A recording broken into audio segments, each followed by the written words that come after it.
What does unconventional leadership mean to you? It means leading with entrepreneurial principles. And I said this earlier, I live my whole life through the entrepreneurship principles. Leading with integrity and leading with respect. I think respect has been lost. You need to think bigger because you are bigger. I have a favorite leadership framework. I do, and I'm not afraid to admit it. I do believe that if more leaders could adopt these entrepreneurial principles, we would be better off. Welcome to the Unconventional Leadership Podcast, where we help you unlock your potential as a leader.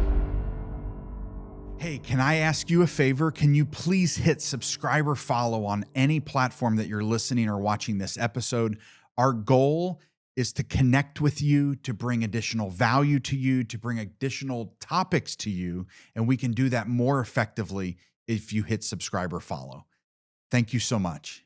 Well, thank you for joining us for this week's episode of the Unconventional Leadership Podcast. I have the distinct pleasure today to have three amazing guests who are going to bring to you discussion about leadership, innovation, challenge, education, and growth, professional and personal growth. So I'm excited to have all three of you here. We're excited to be here. Yeah. Excellent. Scary. So I had the pleasure to meet these three together through a program that I participate in up at Miami University's entrepreneurship program with Dr. A for the 201 entrepreneurship track. That's right. And you two, I met the two of you through being your teacher's assistants. Yes, Correct. the best ones. The best ones. That's Thanks. great. Excellent. Could Sarah and CJ, could the two of you introduce a little bit about what you're learning at Miami, what your track is, what year you're in school at Miami U? Go first. All right. I don't know. Do I just look at you? You can just look at me. Okay, cool. CJ, I am a psychology and entrepreneurship major with a minor in Spanish. This is my second full year at Miami and with the entrepreneurship program.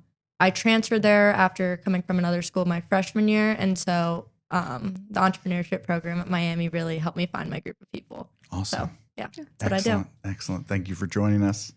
I'm Sarah. I'm a junior. I'm a human capital management and entrepreneurship co-major with a sport management minor.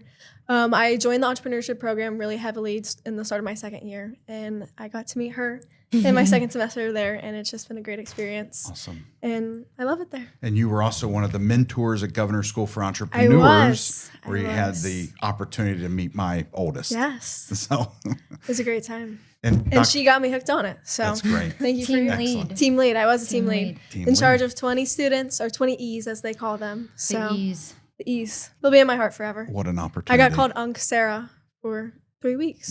Yes. Do you know what UNC means? No. Oh, When you work with this age, you learn a whole new language. Okay. Maybe you should tell him. Unc is just like old, even though I wasn't that much older than them.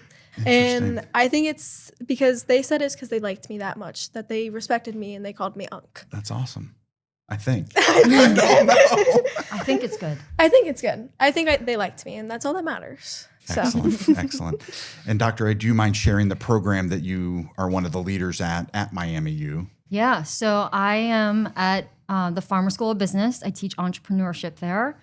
I teach the Intro to Business Models and Entrepreneurship class. So I get to see the first year students coming in to Farmer School of Business, also across campus, because we actually serve all majors at Miami University. Awesome. And then I also teach the senior capstone, which is the new ventures class. And that is so amazing because I get to see our seniors who are getting ready to leave Miami to their post-grad journey, where they are excited. They have senioritis. And I am crying that they want to leave so quickly. So I feel like I have the best role and I teach the best classes there. Awesome. Awesome. Well, I'll share the energy that I've received the last 2 years participating with your class. I also sit on the advisory board of the Human Capital Leadership Program at Miami U. Has given me, when people say, what would you do if you weren't in the leadership space? Because I've been in it for 26 years. I would say I would be an entrepreneurship professor somewhere because it's incredible. And one of the things that really inspired me to have this discussion was we get executives all the time asking us about like today's learning environment. And what should the things that we've been doing, Mike, we've been doing since the 80s or since the 90s or in some cases since the 70s. And we've never really changed how we approach leadership and learning. And it's one of the things that I get fed with when I sit in the classroom is I get inspired by the new, by the innovation, and to hear students have ideas and dreams and goals, and then also learning to give direct feedback, right? Because that's really what they need in order for them to continue to progress, learn, You're and really develop. good at that, by the way. When Yeah, come you to are. class, You are. Well, you're I'm really getting good. better because last year I would not have said that. There's always time to improve. Yeah. I think it's really good because, Mike, you do a really great job in saying, here's what you did really well, and here's something to grow on. And that's what those students need to hear. You're really Thank good you at for that. Yeah, you're really good at providing like actionable feedback too. I know a lot of our groups and students this year were like, he gave us the best feedback and we applied it and used it in our like area. So it was I think Thank you. the- I the accept best- your feedback. The best is when Yardbird was goodness. pitching, and Mike, you said, turns out I actually have a degree in, Landscaping and turf grass Yeah. management. and their Yeah. faces were like, They were like, oh my goodness. I did notice that. and it was so amazing because we tell them throughout the semester, you never know who's going to be in that room. right. And it was just so good and was a reality check. And that's what I think the best part about being in the classroom is with entrepreneurship is it's real life. It's high stakes learning environment. And Yes. when you said that, I could feel their stomachs drop. Yeah. And it was so amazing. It was like There such was, a like- pivotal learning experience for them. Yeah, because they realized that, like, we've told them the entire semester that they're the experts, but then there's a real expert, you, and they're like, okay, now we have the opportunity to learn even more. Yeah. And right now we're not the experts, so we can't really act like that, which is like, it's good in like kind of a pivotal state because there's always something that you can learn from somebody else, whether it be how to tie your shoes or about landscaping. You know what I mean? So, Yeah. But what's really cool is when mentors come in, and Mike, when you come in, you are bridging that real life experience with the theory and the methodologies. And that is what is needed in the classroom. Yeah. So it's great having your energy there. Yeah. And I can see from my own journey in entrepreneurship how much I've learned and how much those pivotal mistakes and challenges and feedback points is what gets you to where you are today. Yeah. Right. And excited about where I'll be next year, where we'll be all next year because of that feedback. So it does give you confidence to say like, oh, I love this idea. How in the world did they come up with that idea? And here's some feedback for practical pitching Yeah. as amongst your journey. I know we also had a discussion, which I experienced firsthand, which Dr. A, you said, and you're not pitching for that in 401. You're not pitching for venture and private equity in 401. You're pitching for basically what I would consider friends and family round in 201. Right. Yeah. And I went through that same thing to the point my advisor said, you know what, let's not pitch for venture. Let's pitch for friends and family and people who believe in what we're doing and believe in you, the leader. When I launched the Talent Magnet Institute that's been around, January will be 6 years. I went through that same literal experience in the boardroom, making the pitches for real capital. And then we realized like, now's not the time. They're asking us so many questions.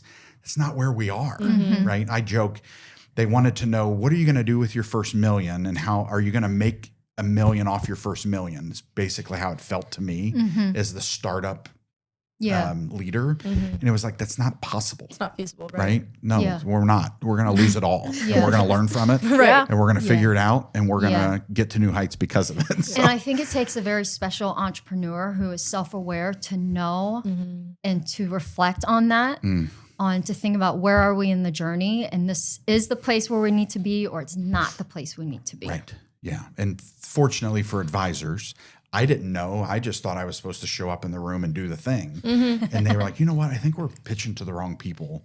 And there was a little disagreement amongst even my board during that conversation, because some of the board members are the ones who put me in those rooms. Right. Right. And it was like, no, I think we need to start here. There's something about leadership and trying to lead others and bring people along and create a culture shift on what the phrase unconventional looks like that some people don't understand. Some people lead by numbers. Some people lead by very bureaucratic, you do it because I say, and I don't think that's the way we should all lead. Right. I don't think it's that fun, to be honest, to lead that way. But some, that's all they know. So when you start pitching light stuff and relational things, people are like, can that even make money? And it's like, yeah, you can. And you can transform cultures and leaders and organizations because of it. Most leadership training focuses on topics versus skills, experiences, and a common language to move a team and organization forward. The best leaders that are honed into their people know this and want to take a different approach to building learning journeys that help their people get to the desired outcomes. Our Unconventional Leadership Program is customized for you, whether it's working with your executive team, your senior leaders, your managers and directors, or all of your employees. We have a design for you. Each program is built around your culture and your specific needs and bottlenecks, backed by decades of expertise and designed to create measurable impact today. Let's develop leaders at every level of your organization. Visit talentmagnet.com to schedule a conversation. I've also learned you don't try to convince people that that's the way to lead, because you'll just spend all your time trying to convince people. Like, let's go find people that have a heart for it and let's speak to them. Find and your that's target our audience. audience, right? Yeah. The audience of this podcast are gravitate towards different topics because that's what they're trying to learn and be innovative. So I would also challenge you watching, listening today. Are you involved in some university or high school mentorship program? Because that's how I feel like I'm getting innovation. Like, I'm learning and keeping myself pretty energized by it, Right. Yeah. by being in the classroom with students who are learning, because the things they're learning today are very different than what I learned 15, 18 years ago in the classroom, right? Or 23 years ago in the classroom. And it's inspiring. You know, it's really cool. If you've never been in a Dr. A classroom, you should experience it because it's so real and authentic and caring. And you also provide carefrontation too, which is super important for every student to know. That's how you're supposed to lead. We're supposed to lean into like real discussions, not just let people get by. Right. Right. So thank you for doing that. Thank you for being that kind of leader you. who cares enough to give real feedback. Thank you. Right. Something I want to lift up that you just said that resonates with me is you said what you actually take away from coming to my class as well. It's not just you giving, talking to them. You actually leave with a benefit. It's such a gift. And a gift from the students too. And the fact that you're also able to say that means a lot and will go a great deal with my students. I know it's already making progress here at this table. So a lot of people don't come to the room or come to the table with that in mind. They think I'm just going to give them all the advice, tell them what I've learned. It's all about me. And what I love to do in the classroom is also show students they add value from day one. 100%. They all add value in their own way. Yeah. So it's nice to hear you say that. I hope they're listening Yes. and they heard that loud and clear. Yeah. And thank you for giving me inspiration as you do listen to this as well. So let's talk a little bit about team, because I feel like the three of you make a great team. And I know in your case, Dr. A, you have different assistants that work with you each year, right? But there is something about this team. One, the two of you bring a lot of energy and excitement, and you're smart. Like, it stands out. You two are wicked smart. You have super bright leadership futures. I can feel it. I'm sure you can as well. But let's talk about how do the three of you feel? What about the three of you on a team do you think is unique, special, and powerful? So one thing before they answer I want to say is when you work with me, this is not you just get to sign up and you work with me. There are meetings beforehand. There is an application process. There are discussions. And what I'm really looking for is, do the students have a growth mindset? Are they ready and willing and inviting curiosity and empathy and challenge and growth? And not only that, and we discuss this a lot, is are you ready to learn how to level up and manage up? Are you ready to have hard conversations with me, with the other team members, with the students? Are you ready to do the work where you really want to grow into your leadership? So in our syllabus, it does not say we'll be grading and task orientating and doing the administrative things. It's how are you leveling up your leadership skills? So there's a leadership role, and there have been students who are like, that sounds hard. That sounds really hard. I don't know if I could do that. And I'm like, well, this may not be the semester for you. Right. And these two are like, sign me up. I'm ready. I want to be challenged. I want to grow. I am ready to do this. Yeah. And they far exceeded any expectation, every dream I could ever have for a team. And we're a team because they made it a team. It was their priority, and they did it. Yeah. Thanks. Thank you. You're gonna make me cry. I'd start with saying me and CJ started as classmates. So we had class together last spring with Dr. A.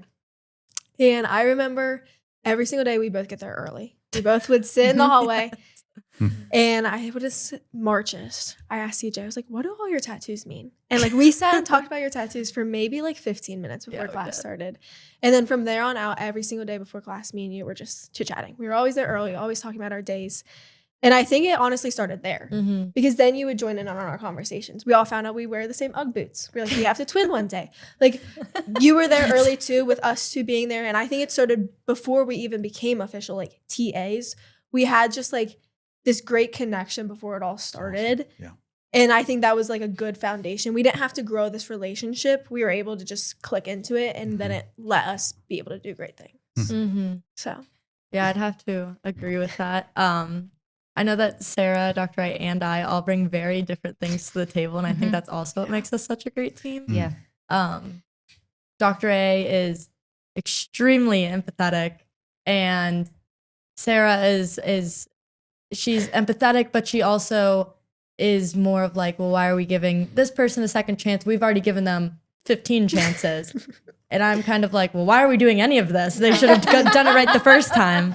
So we all bring a really great mix of like how we can manage upwards and how we can kind of just mentor students. I mean, obviously she's our professor, but mentor students in a way that's like one, helping us grow and helping them grow as well. And I'm sure that I can say this for you is that she's learned a lot from us and we've learned even more from her. So yeah.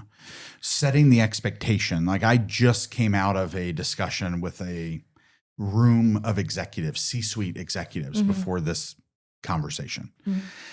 Even in that discussion, it was, have you talked to your respective C-suites about that topic?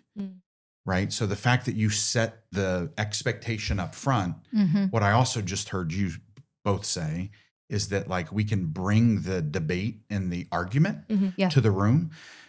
Yeah. Arguing in a healthy way, debating, disagreeing, not aligning, doing that in a healthy way is a complete gift that you'll 100%. carry on with you forever. Because most organizations do not believe in that. Right. Like you're disagreeing is disrespect.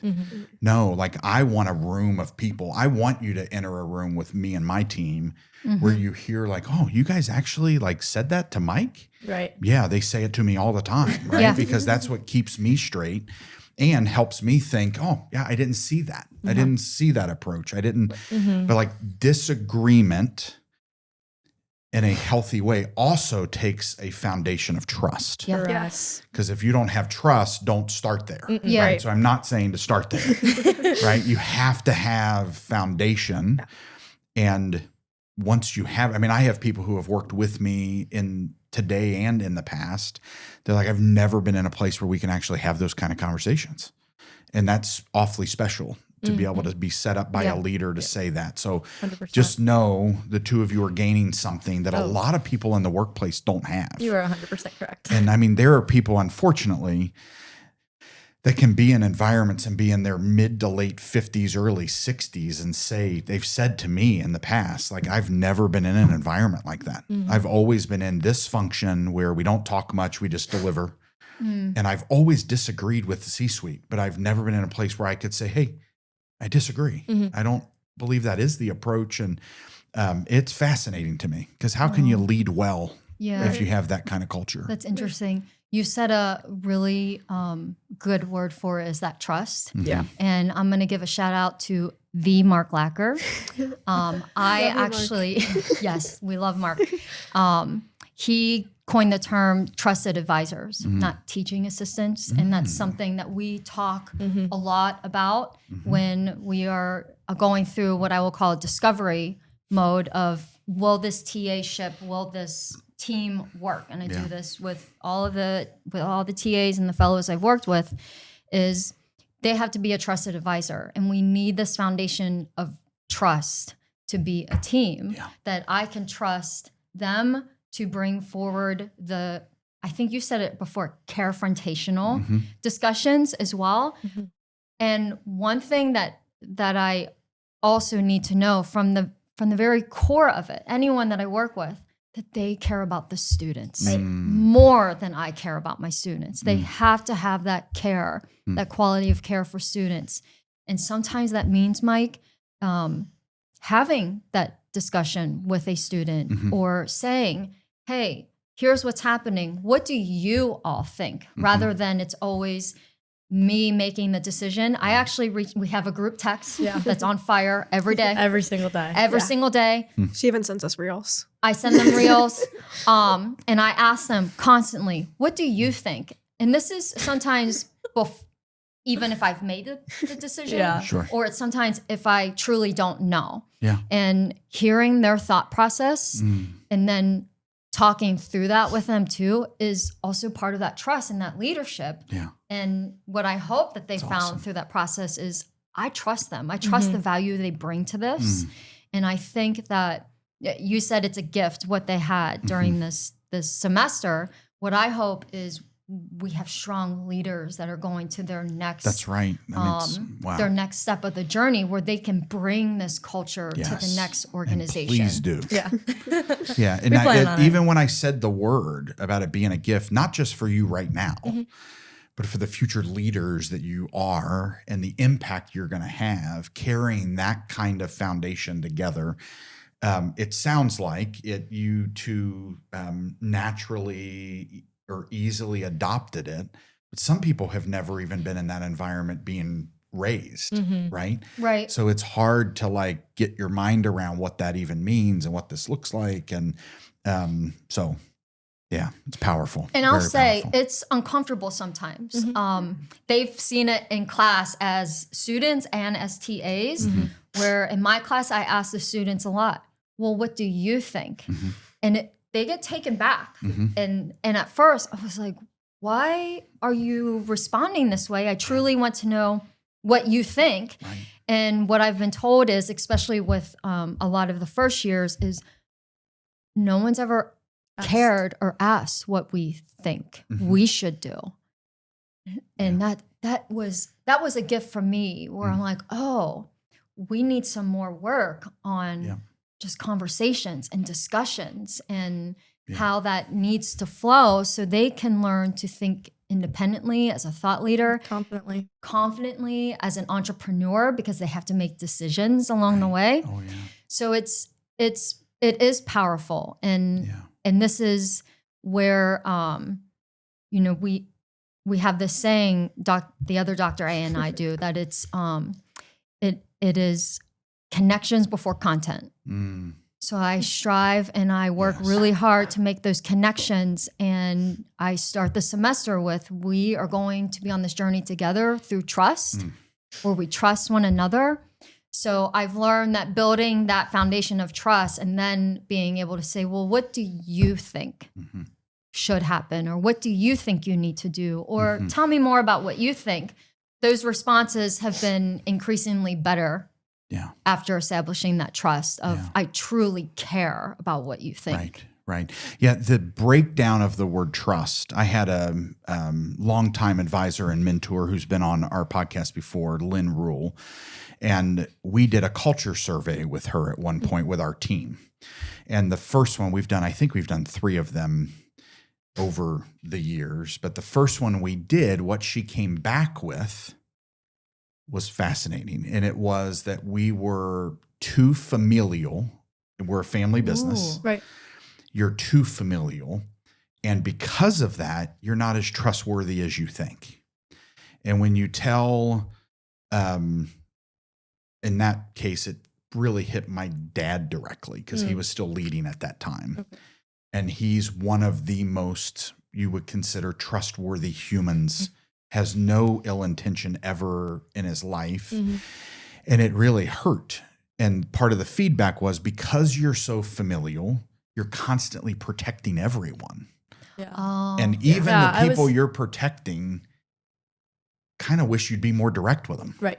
Versus safely just, you think it's safe. You're actually hurting them long term by not giving them direct feedback. Right. And I'm going to keep unpacking this, but share your thought. I was gonna, before you said like the reason why I was like too familial, I was gonna ask you to say more if you didn't. But building off of that, whenever I joined Dr. A and Sarah to be your TA, I approached it as like, okay, I'm still like one of their peers, one of the students' peers, and I don't want to overstep any boundaries. But then I realized that that was not going to work and that they wanted direct, maybe they didn't want it, but they needed direct, actionable feedback. And I found that that was really hard to do because I did not want to overstep or do whatever that means. Dr. A told us to come in and give feedback, and that's what I was there to do. And so whenever I learned how to give that actionable feedback, I mean, it made me a more direct person. I'm already a very direct person, I would say. Yes. But in the way that I was learning how to say it to different people, I realized that not every person likes a very, very direct conversation. Maybe they need me to beat around the bush a little bit. Maybe they're not as confrontational as I am. So I realized that there's different like language patterns that I need to follow for different people. And it kind of took me away from that familial blend of whatever I am. I'm very much my mother's daughter. So that's kind of where I was going with that. But I just really learned how to give actionable feedback once I realized that I was being too much like a mother almost. Yeah. And I mean, being a mother's not bad in any sense, but whenever I'm here to do a job for Dr. A and give actionable feedback, that's part of my job here. That's what I need to do. Yeah. Something that's super important in my class and with whoever I'm working with. We always tell young people or job seekers, or you see it in the descriptions, you have to be able to take feedback. How do you take feedback? How are you growing from feedback? Well, my thing is, sure, you need to learn how to take feedback and you need to learn how to communicate feedback. That is a skill that I think is overlooked and is not discussed as much as sitting there and taking feedback. You also have to learn how to offer the feedback. Right. And to CJ's point, they've mentioned this before, but as a faculty member, as an instructor, for me, I have 28 students, between 24, 28 students across 4 sections. So 100 so students. Yeah.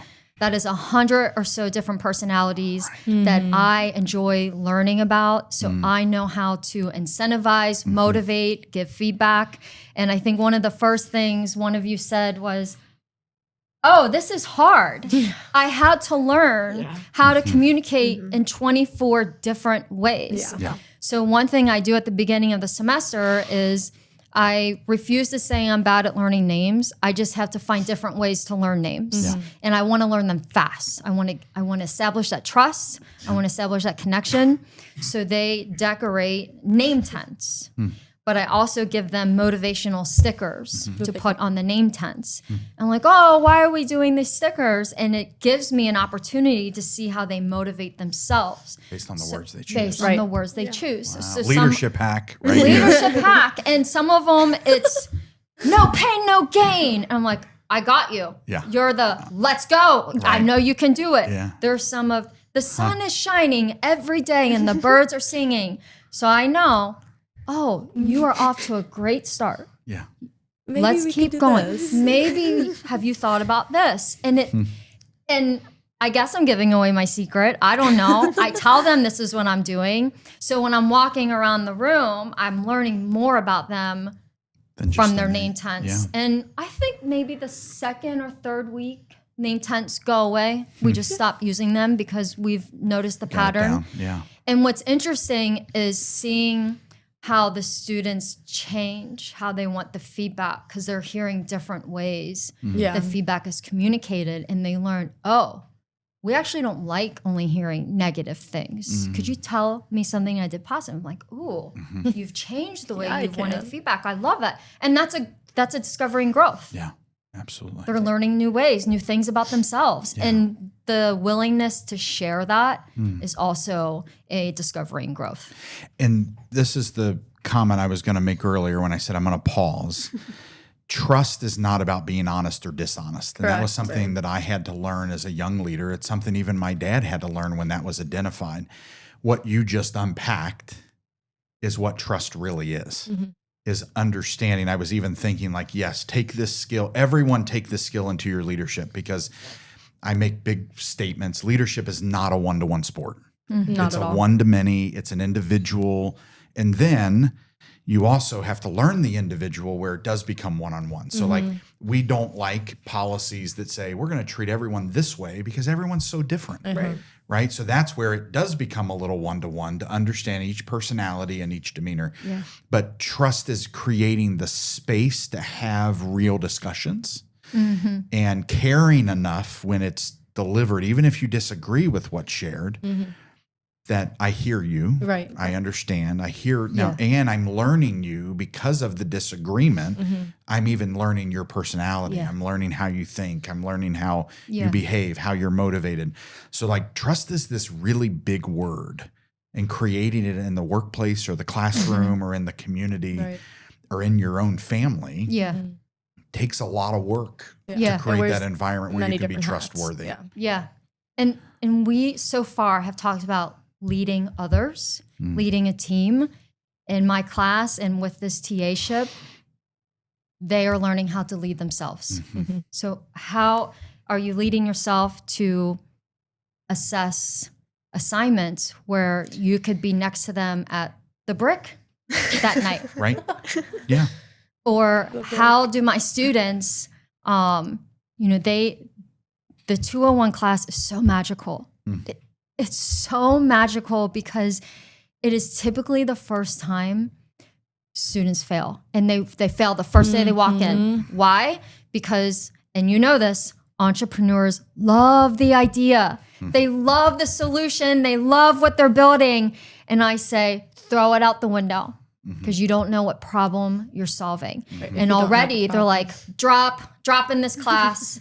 And they stick with it. And they when they learn how to lead themselves through microfailures and that growth, it is transformational. And now you've seen it from a TA-ship perspective and an instructor perspective. The growth from day one, from that first pitch of what the problem is to pitching, and you now have seen it sort of quarter way through the semester to the final pitch. So you have seen the growth.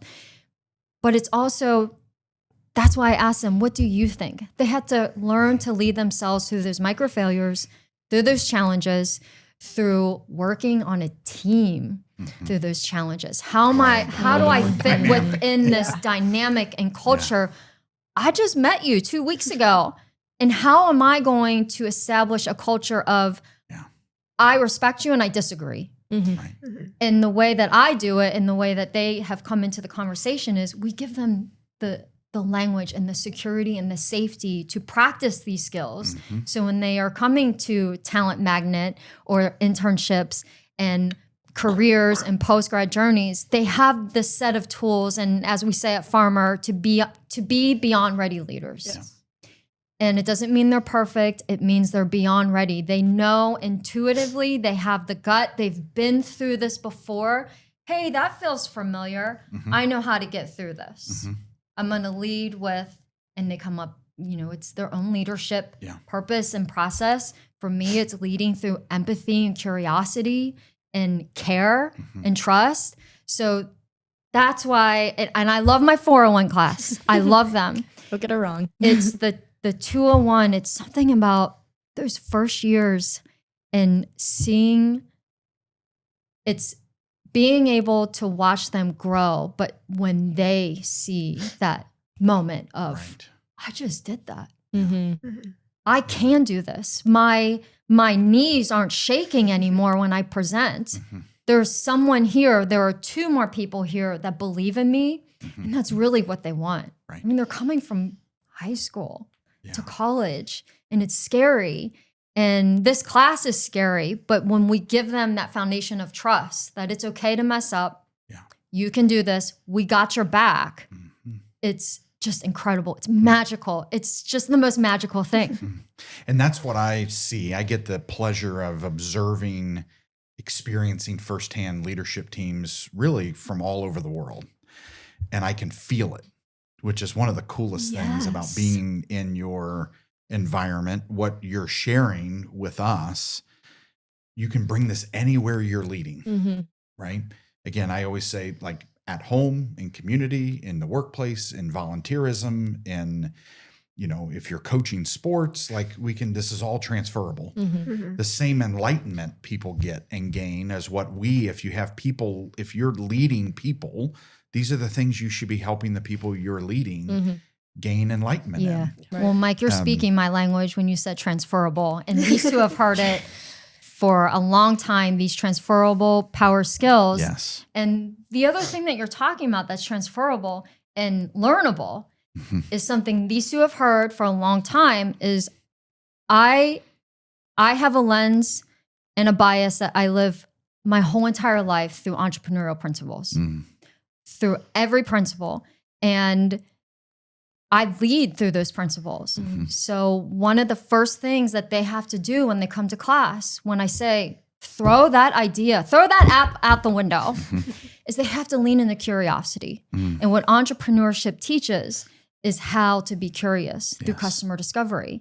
And I think if leaders in these firms and organizations, if they were more curious and empathetic and open, and they truly want to get to the root of whatever it is, the problem they're trying to solve, a KPI they're trying to measure, they will truly be able to build what comes next is the prototype or the solution to test it. And I do believe that if more leaders could adopt these entrepreneurial principles, we would be better off. So I do truly believe it's transferable. There is a method. If you all want to know it, you can reach out to me and I will teach it to you. Awesome. But I truly believe it. And that's why I say a lot to my students, you are learning entrepreneurial leadership principles that are transferable. We talk about dating with entrepreneurial principles. We do. I mean, yes. If you're dating, you can decide, do you need to take a pivot from this person? You're still prototyping. You're prototyping. Still. You need to go do your validation tests. At least 10. At least 10. And you need to reflect on it. Yeah. And you can't test it on your parents. It's got to be cold, hard testing. And then you decide, do I need to pivot or am I going to persevere? And I like it when I hear it's a pivot. Yeah. Because that means they've prototyped 10 times. They're done. They need to move on. Time to move on. It's time to move on. Yeah. It's opportunity cost. You got to let it go. Yeah. If you live by these principles, your life will be changed forever. Most hiring processes are broken.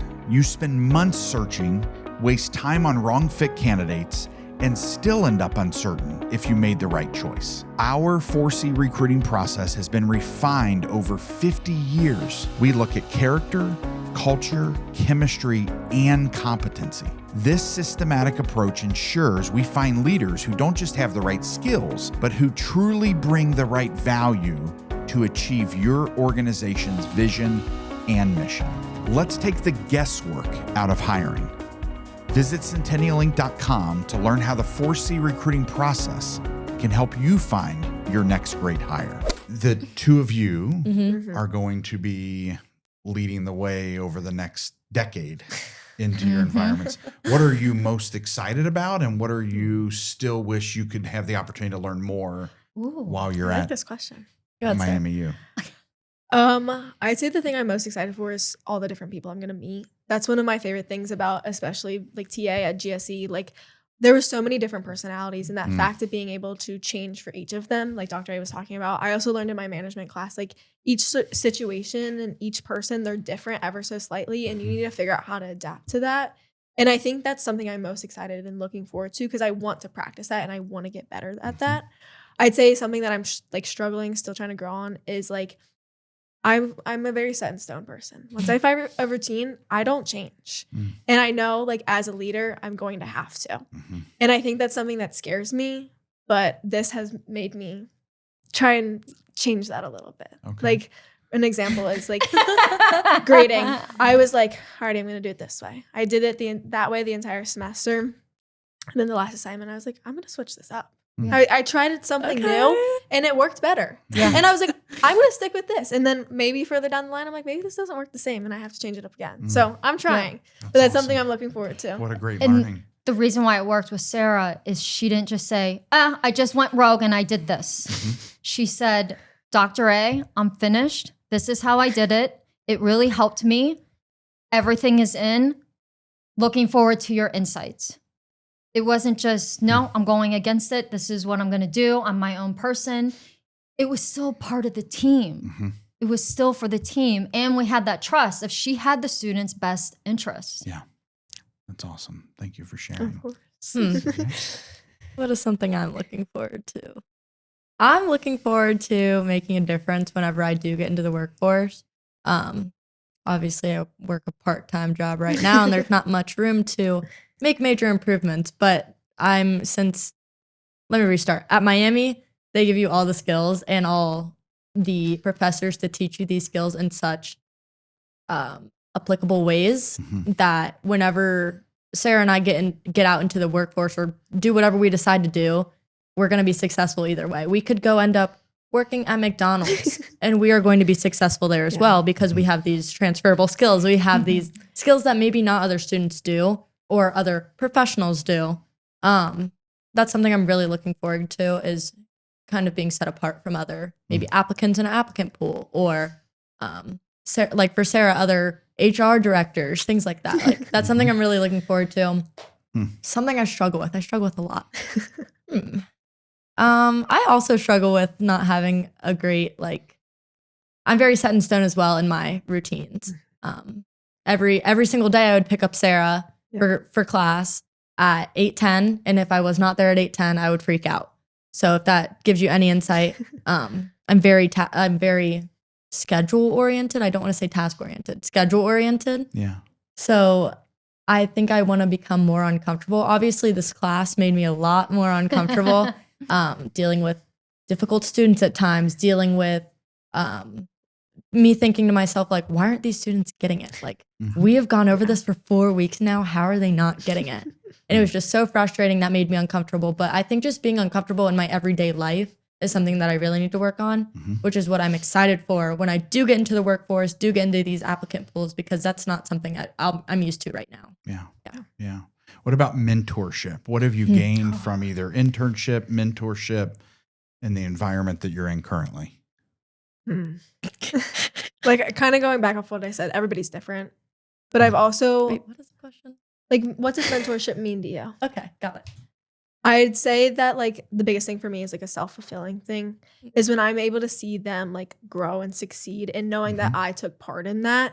That's something that's, like, really close to me. So we had one team that won first place at the pitch night. Yes. And, like, as soon as their name was called, like, I immediately was like, oh my gosh. Like, I was off the assist. Yeah. They do. Oh, I know. Like, one time, one of them FaceTimed me, like, 3 hours before their thing was due, and they're like, all of our numbers are wrong. We don't know how to do this. And just knowing that I was there to be there and be like, you're okay.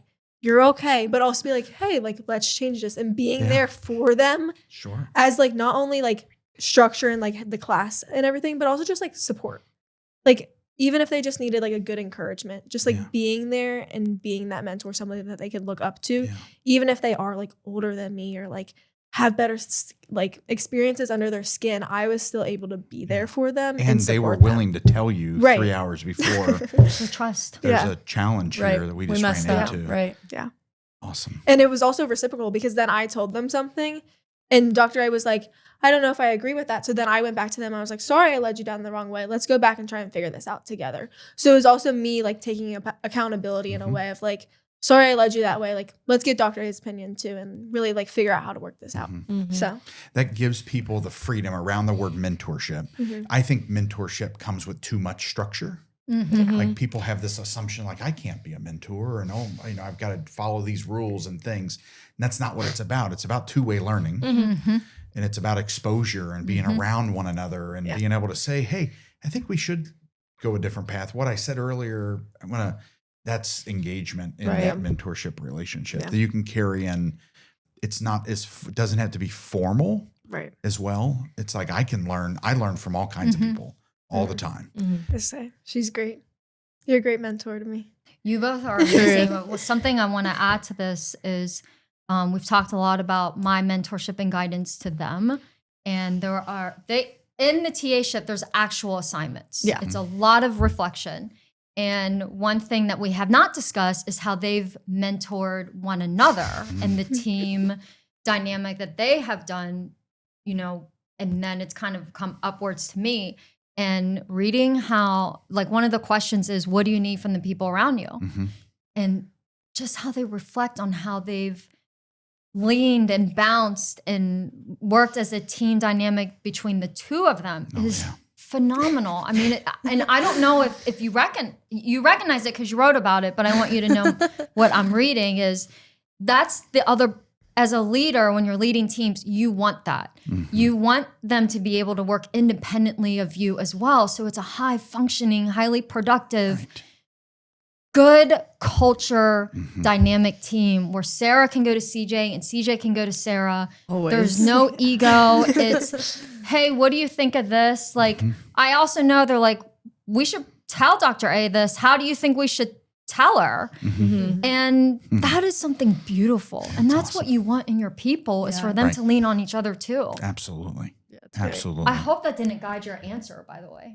No, it didn't.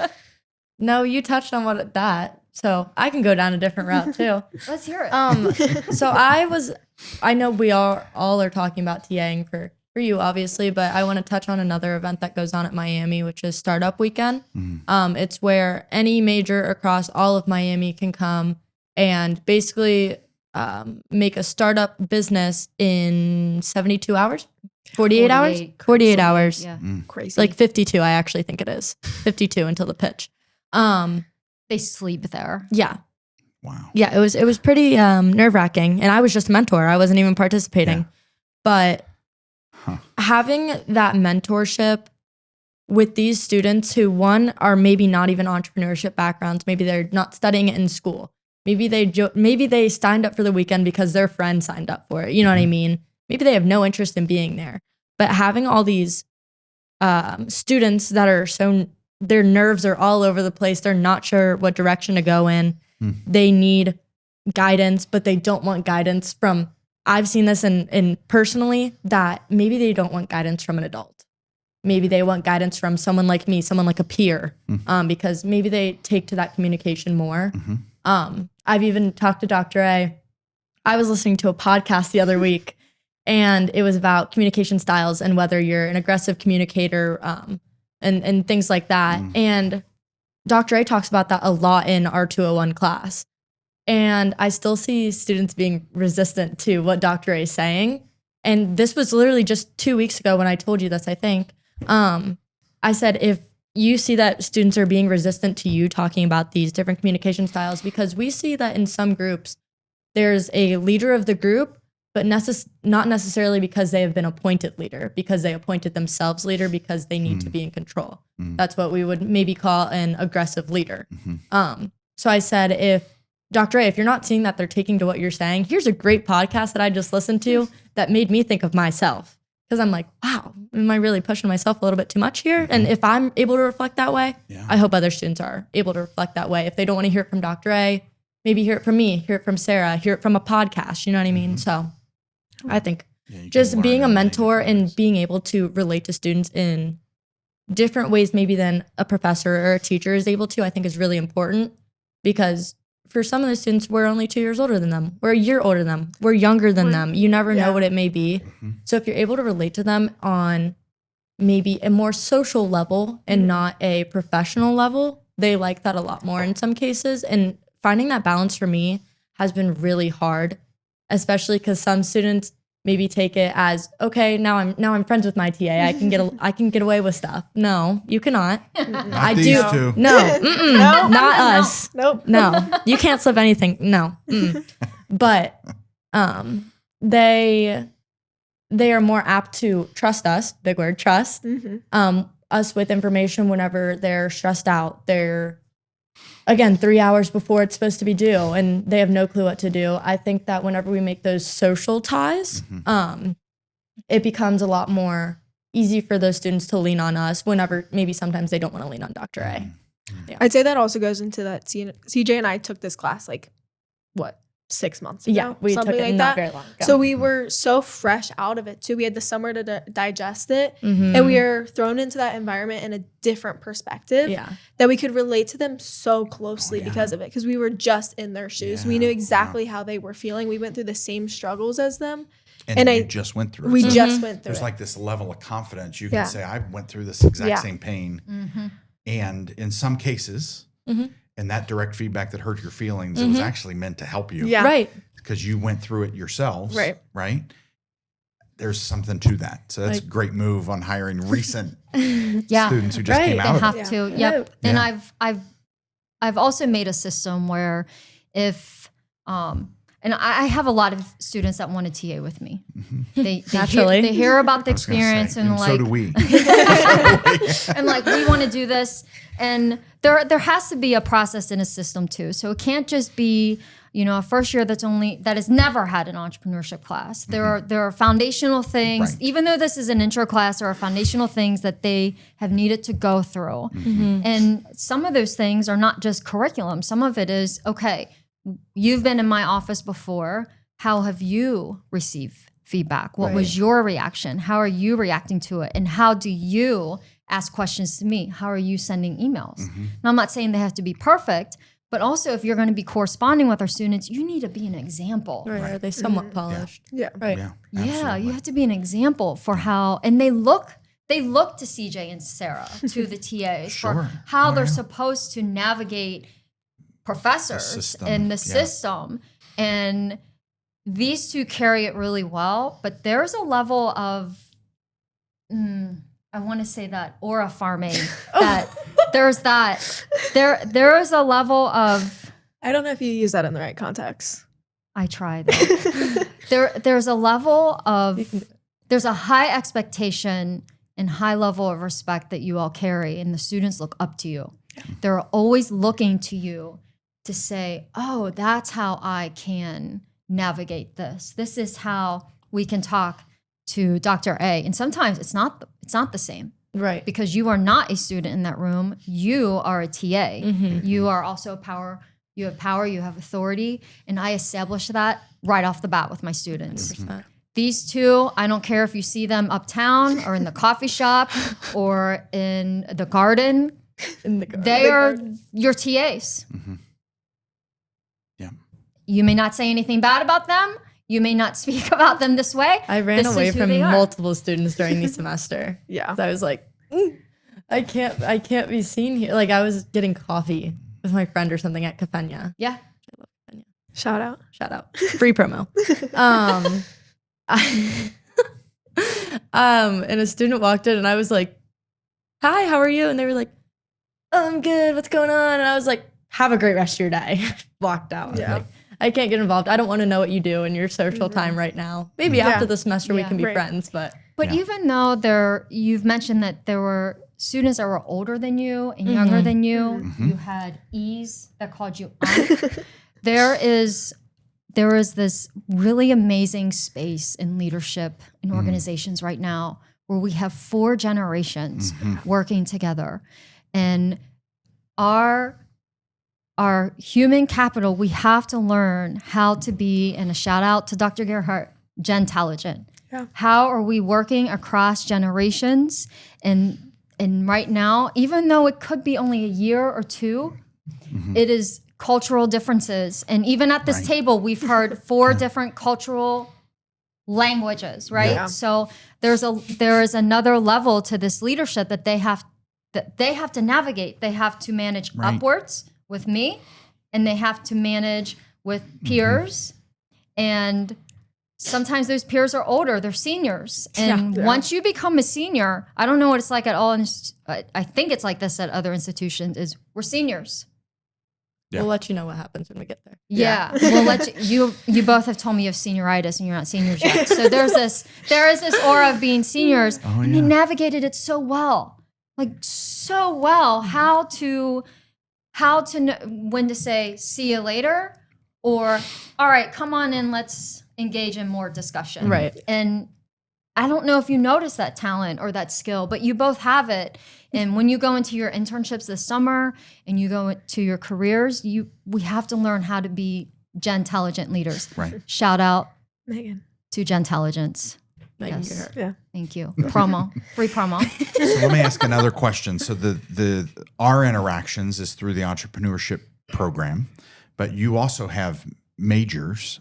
Correct. Psychology, We do have majors. Psychology, human capital leadership. Yeah. I feel like, again, I'm all about this entrepreneurship program and the awesome. exposure that you get and gain. You're going to care no matter what you do, even if it's not in entrepreneurship. You just learn how to communicate, 100%. problem solve, pivot, adjust, learn, listen to the customer. I mean, even in our journey, we launched a product and spent hundreds of thousands of dollars of capital building a product that, to be frank, the customers didn't actually want. Right. And, I was talking to someone just this week, and I made a comment. I always flex on the how we get it done, but it's the what we're trying to do and the purpose we're trying to do. And that's how we've been able to pivot. Yeah. I learned that by being an entrepreneur, that it's really about our purpose has never changed. Right. But the way we're delivering and the products that we're selling, I also feel like there's a part of it. We just started listening. Right. It wasn't about what we're selling. It's about the problem we're trying to solve and what is needed in order to solve it is what entrepreneurship's all about. Speaking my language. Falling in love with the problem. That's right. Yeah. Correct. Yes. And you two have psychology, human capital leadership. Share a little bit about that. How are you weaving those into the entrepreneurship learnings and taking that back into your majors? I love this question. I'd say with the human capital management and leadership, they're very intertwined. Like they're actually like Farmer School of Business says that these two kind of go hand in hand with each other. Some of my electives for entrepreneurship count for my major. Okay. They're so intertwined. And I think that them being together helps me see kind of both sides of everything.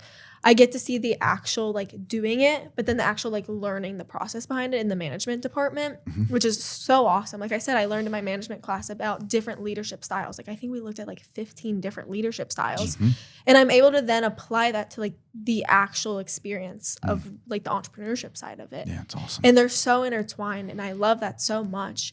And then I apply these things I learn in the entrepreneurship department in these classes and in different group settings. And it's, you can apply it anywhere. And I literally recommended her to talk to Dr. Megan Gerhart because I was like, you guys are so similar. You look at the same thing because they're so intertwined. Yeah. And even if it is econ or finance, you can still find these similarities. It's just about finding them. And it's awesome. Yeah, Because that's great. it applies everywhere. Awesome. I want to add though, Sarah, you're open to seeing them. Yeah. That's true. You have to be lot of open people to aren't. seeing them. So I do a lot of work throughout the semester connecting everyone's major to the entrepreneurship methodologies, the theories and principles that I'm teaching. And some of them, not a lot. I'll be honest, not a lot see it at the end of the semester. I think it's because they're not open. They're not to wanting to see it. They're Yeah. not wanting to see it. You and CJ and a lot of our students, they're open to seeing how they're intertwined and how they're connected. Yeah. Dr. Gerhart wanted me to ask you what your favorite leadership theory is. She knows this. I tell her all the time. It's What is it? situational. But I don't, okay. Situational. It's with the directing, and then it goes to the competence and the commitment of followers. It's my favorite. Look how incredible, look I- how I- profound I- that I was. like- Look the how notes. profound that I'm was. just- you never know what's going to happen. I had a discussion post, and you had to talk about your favorite topic. I was like, I have a favorite leadership framework. I do, and I'm not afraid to admit it. Wow. It's my favorite. I love this. The toxic triangle is a good one too. That one's good. Ooh, we You should talk should- about that soon. You should got make you. bumper stickers. About Oh. my favorite leadership Yes. style? Okay. Well, let's make a business. Yes, we just made a business. That's right. We could sell stickers and sweatshirts. I love this. What about Okay. yourself?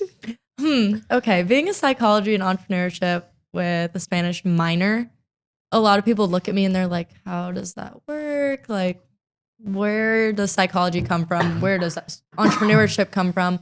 I love it. And I've been asked this question so many times. Actually, it's my favorite thing to talk about. Great. There we go. I asked Yes. it. Okay. Let's roll. Getting excited. So basically, the way that I see it is that psychology gives me the frame of mind to understand people and how they're thinking in their brain, and I can read their body language, and then I intertwine that with the business side of things, with entrepreneurship, and think, let's say that I'm selling you this microphone right here. I can already judge based on a 20-second conversation whether I'm going to be able to sell this microphone to you or not, because I've already read your body language, I've read your attention cues, and I already know what's going on, and that's based on my psychological studies. Entrepreneurship teaches me how to sell the microphone. It also teaches me that maybe you're not liking the way that I'm selling this microphone to you. Maybe you don't like that, and I can use both psychology and entrepreneurship to find out the best way to speak to you. And I love the way that they intertwine, just because they intertwine so beautifully that it's almost like seamless.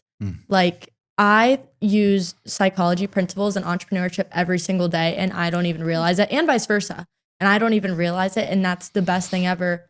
Dr. A may look at me and be like, how do you know that student was upset about XYZ? And I'm like, well, did you not see the way that they were slumping their shoulders and tapping their foot? Like, how do you not see that? And she's like, that's just something that maybe you pick up on because you're a psychology major. You've been going through psychology for 3 years now, and now you're applying it into other areas, and vice versa with entrepreneurship as well. So that's my favorite way that they connect ever. I love the way they intertwine. And then you can also deliver that message in Spanish. I've been taking it for long enough. I probably could. I've taken it since kindergarten. So, like, Yeah. what year am I in school? What did this be? 15th 15. grade? Yeah. So 15 years. Wow. Give me your best Spanish sentence that I Oh, wouldn't be no. able to understand right now. That's horrible. We'll talk. Maybe I'll give one to you in the car whenever we're driving home. The something that CJ said that is really incredible is, and why I love the term trusted advisors, is we have small classes at Miami, and that's the beauty of the best Farmer part. School of I love Business. it. And there are elements of you will miss something. And these two took the initiative to say, I'm coming to my respective class. Sarah came to both classes. I did. I'm coming to my respective class. And I'm like, this is great, because they also had to give me reports on what happened during, or what did you notice when I was delivering this? There's not a lot of lectures, but this content. Where did you notice? Was there a disconnect? Was there a time of more excitement? Yeah. I remember I texted you all at 4 a.m. because That's when Dr. A wakes up every day. That's when I do my communication. 4 a.m. And I said, do you think Insomnia cookies will resonate Oh more, my goodness. or Chomp's beef jerky? And they're like, why? I'm like, why are you thinking about this at 4 a.m.? I didn't wake up until like 7. I didn't wake up probably till like 9:30. And it's because every semester I get a new cohort of students. So I change every piece of content to make sure it is connected to resonating with them. and resonating with them. They picked Insomnia, so I picked Chomps. And I actually picked Chomps because the other microfailure that they discover when they walk into my class is you may not solve student problems. You may not solve a Miami University student or Oxford Uptown problem. You need to think bigger because you are bigger. And it's scary to them. And they do it. And these two had to push them as well. And it's a beautiful thing when they're like, oh, we can think about biochar. Biochar in Virginia or wherever they were remember it. based. Biochar. So there is an element of I also need TAs and trusted advisors to give me the feedback I need to make me better. To make me better so I can learn more about my delivery in this cohort of students, because even mid-semester, there's a mid-semester evaluation. The students fill it, it's a Google form, and they tell me what they like, what they don't, and if there's something they want me to stop, they must have a suggestion. Yeah. Or And that's what we call actionable feedback. actionable feedback. Yep. And I welcome that because it's their experience. Right. And I want them to be part of the experience. And I also realize that's not enough. So when they sit in class and they are observing and evaluating, it's so nice to come back to our team meetings and like, Dr. A, don't say aura farming anymore. And that example video you showed, it didn't resonate. It might be outdated. It was fine last semester, but Not anymore. hey, have you seen this new one? Have you heard about this? So they're also giving me all of the current events that our students, I can connect with them on a deeper level. Right. Yeah. To maintain extreme relevancy. Extreme 100%. relevancy, but also I think that's where I establish a lot of that trust with them too, where I'm like, I see you. I'm not just this other person up here thinking only about my examples and my lived experience. I just really want to connect with them so much. And they help me do that. Yeah. And even though I went with chomps, it was a success. It was. It was a success. Can't argue with That's that. awesome. Yeah, I'll bring in a point that Dr. A wants to connect with her students so badly. Like this year, I don't know if any of your family watches Dancing with the Stars. They do. Okay, well, we brought that in as an example to class. And not we, I mean Dr. A. Dr. A brought it in as an example for class and said, do you see how both of these dancers come from different backgrounds and how one of them doesn't even know how to dance and is not a professional ballroom dancer, but you see the way that they work together and they communicate with one another. That's exactly what goes on in this classroom. And she relates it back to class, which is just amazing. One, because we had so many students in that class that watch Dancing with the Stars. So having something that they can relate to whenever they're watching something in their free time and then applying it to class was really fun for them. Connection. Exactly. Yeah, absolutely. It makes them feel cared about in a way. Yeah. Because like knowing something that your professor cares so much about you and wants to learn your interests makes them want to show up. Oh, absolutely. And you do great at it. Again, leadership hack. As you get to know and you ask just simple questions about your team and the people around you. Again, this is a sad part of leadership in today's world. Like a lot of people would say, I've never been asked that question. I've never had a manager or a leader actually care about that ever gotten to know me at that level. It's really, really sad. It's one of the reasons why we have what we call leadership discussion cards. So we have packs of cards that are just simple questions. What is the leadership discussion? Just ask your team these questions. Right. Over the year, if you ask one question a week or one question a month, I know if I ask your team about engagement related dialogues, they'll go, I know this sounds easy, but very few people do it. Feedback they'll give us is, I've never had a boss that's actually cared about me in this way. So what you're doing and what you're asking is very true. I'm telling you, people don't ask people enough about questions about them versus this is a job you're here to do it, right? It's really weird. It's the whole point of unconventional leadership. Like one day I hope the word, what we believe is unconventional becomes conventional. That's the simple purpose in all that we're doing. If we can push the movement and help leaders be more intentional, build trust, connection, and relationship, wow, we check that box. Right. It's like this was worth doing. So we're going to round this conversation out. What does unconventional leadership mean to you? Sarah, I'm going to start with you. Why'd you start with me? I'd say leading with a purpose and wanting to lead those people and not just doing it to like check boxes and really showing commitment, showing connection, and doing all these things to lead and make these people better people and not just to get tasks done and help your company grow. Awesome. just combining everything. Because obviously you want to get those things done, but also you need to care about your people. And a shout out Dr. Megan Gerhardt again. Amazing. We did a exercise in our class about gratitude, and just like I had to talk to somebody I'd barely talked to at all in that class, and I had to learn about them and how they like to understand and receive gratitude. And she was like, you need to apply this in your workplace wherever you go if you're a leader. And just doing that with classmates, it was like awesome. Yeah. And I can't even imagine doing it in the workplace. Yeah. You will soon. You will soon. CJ, yeah. what's unconventional leadership mean to you? Unconventional leadership to me, that means that I am leading, one, with empathy, which I struggle at times. So that's still a work in progress for me. Leading with empathy, leading with compassion, leading with integrity, and leading with respect. I think respect has been lost a lot of the time, and that if you are leading with respect and with that in the back of your head and all those other principles that I just said in the back of your brain, and leading with everything, letting those lead everything that you do, I think that you will become a great leader whether you know it or not.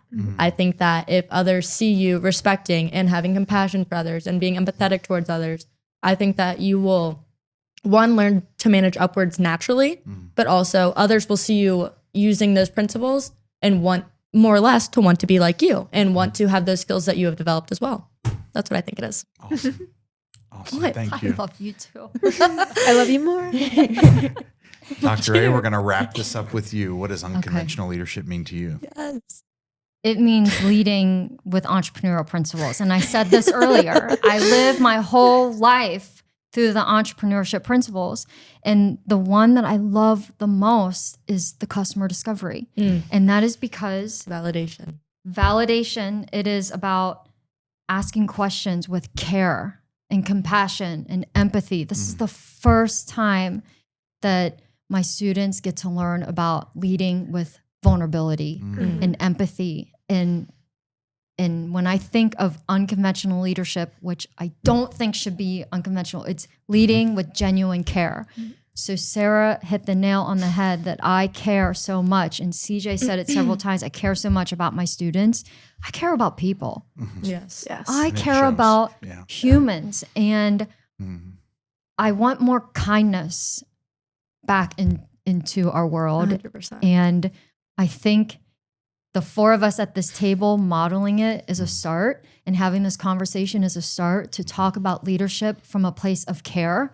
And hearing you talk about it as well is where we can start. And I hope that, my students see it, since we're really, we're talking about the classroom. I spend almost 10, 15 minutes at the beginning of class just asking students, how are they doing? Yeah. What are you up to? What's going on this week uptown? And just getting to know them. And it may seem so minor asking these quick questions. And we always start the semester, this is what they say, good. And Good is such a boring word. What And does good mean? What does What does good mean?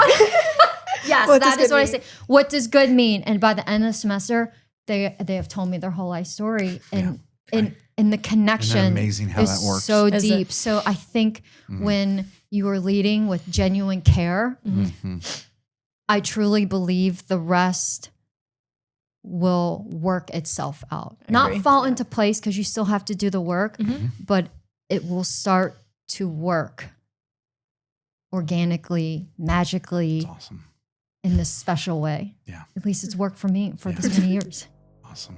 Well, thank you three for joining me. Thank you Thank for having you. us. This was And so much fun. And I'm going to challenge all of you to carry these principles into your leadership, both at home, in community, in the workplace, and where you're showing up. Carry these principles with you that we just unpacked. Re-listen to the how do you define unconventional? Because you just heard 3 amazing responses to that can challenge each and every one of us to lead boldly, to lead intentionally, and to lead with care. So thank you for joining us. We'll see you in the next episode.